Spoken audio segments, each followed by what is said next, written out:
Casper is a sleeping giant. It has massive potential. And the reason why I say that is because Casper is focused on enterprise adoption. And if we take a look at this right here, PwC estimates that blockchain technology will make up 1.4% of the global economy by 2030. And by the way, 1.4% of the global economy is $1.76 trillion.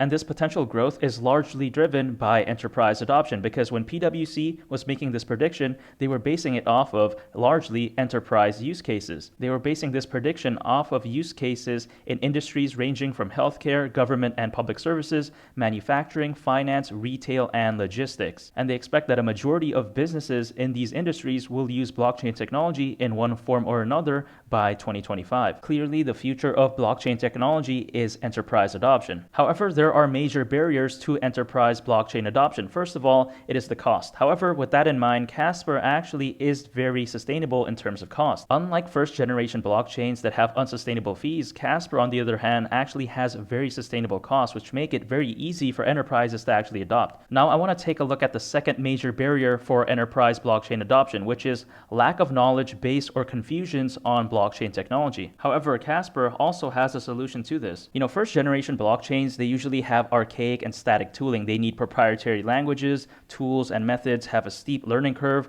They have slow adoption, also complicating updates. However, Casper, they don't have that whatsoever. Casper is very easy to integrate. And now when we take a look at the third major reason why enterprises have a hard time adopting blockchain technology, it is scalability concerns. Casper can also solve this. Casper is able to scale without sacrifice. Typically, first generation blockchains, for example, something like Ethereum, they don't have scalability. Yes, Ethereum is proof of stake, it's Ethereum 2.0, but it still can't fix its scalability issues. In fact, Charles Hoskinson, who is the co-founder of Ethereum and the founder of Cardano, he predicts that it's going to take another 4 to 5 years for Ethereum to even become scalable. I mean, just imagine that. On the other hand, Casper is already scalable right here, right now. It doesn't need another 4 to 5 years to even become scalable. Casper, in its current condition right here, right now, is already able to be fully adopted by enterprises. I mean, it's so insane to think about how Casper is fundamentally this amazing. Because again, right, when we take a look at what are the major barriers to enterprise blockchain adoption, first of all, it's the cost involved. Casper has got that covered. Second of all, lack of knowledge, base, or confusion on blockchain technology. Casper also has got that covered. And also, last but not least,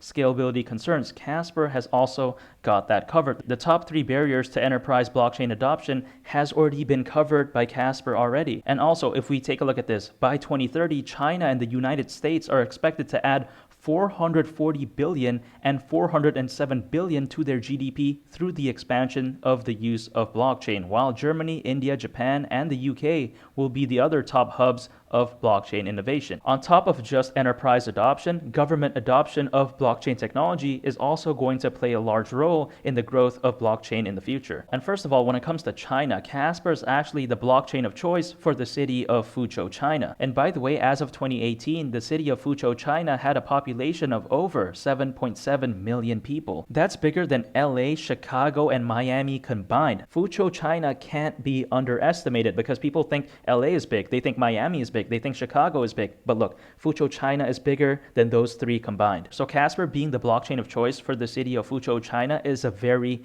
big deal. Fuzhou, China is a very big city. And also on top of that, Casper has also partnered up with the government of Telangana in India. If we take a look at this, Casper Labs to provide open permission network for implementation of government of Telangana blockchain initiatives. Again, if we circle back to this article, China and India is going to play a large role in terms of blockchain adoption. And the fact that Casper has already partnered up with the government of Telangana in India, and on top of that, also becoming the blockchain of choice for the city of Fuzhou, China. I mean, that's so insane to think about. So despite Casper's relatively young age, Casper is already able to have these top tier governmental partnerships. It's so crazy to think about how people overlook the fundamentals of Casper. When they take a look at the low price of Casper, they assume, oh, Casper is doing bad. But when they actually take a deep dive into Casper, Casper is actually the real deal. I mean, they're not messing around trying to, gain hype, gain fans. None of this. I mean, they're partnering up with governments. They're focused on enterprise adoption. They don't care about fans, all this type of stuff. Casper is focused on the real stuff. I think in the future, when people take a look back at Casper in 2022, they'll say, wow, I can't believe you bought Casper at around 3 cents. I truly do believe that people will say that because the fundamentals of Casper is just too fantastic. Much like what Thanos would say, Casper, it's inevitable that Casper has an amazing and bright future. A lot of my friends, they're choosing to buy Ethereum. And look, right, in the past, I did try to convince them. I tried to convince them to actually buy Casper, but most of them, they don't want to. And look, right, I got tired of trying to convince people because what I realized is there's no point trying to convince anyone who doesn't want to be convinced. So, if some of my friends, they don't like Casper, so be it. Because what I realized is that, if someone has a fixated mindset, if they're stubborn, it's pretty much impossible to change the way they behave or the way they think. It really is just isn't possible because, when you try to convince someone that doesn't want to be convinced, you're going to drive yourself crazy. It's like trying to talk to someone who doesn't want to talk back to you. But what I realized is that, hey, if other people don't like Casper, my friends don't like Casper, so be it. Some people might say, oh, Casper's too small to be adopted by an enterprise.